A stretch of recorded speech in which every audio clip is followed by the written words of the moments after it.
Regina Minga. Essa machamba é minha. Recebeu muitos sementes, feijão, macuo, mas gergelim. Já segui. E a senhora se sente satisfeita do apoio que foi prestado pela Caritas junto com a Médicos Mundi? Sentiu-se satisfeita? Sim. E toda essa machamba a senhora trabalha sozinha? Sim. Ok. Está tendo apoio de algumas famílias que vêm fazer as sachas? Sim. Ok.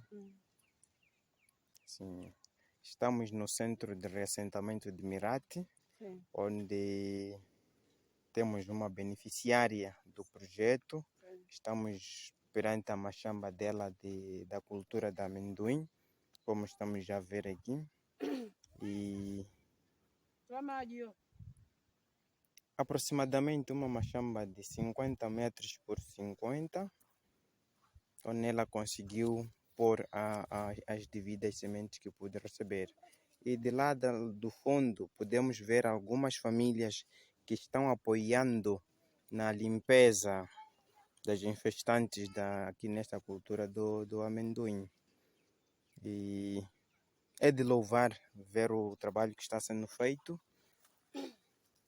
Dizer que a cultura está a mostrar um bom aspecto fitossanitário e acreditamos que nos próximos dias podemos ter resultados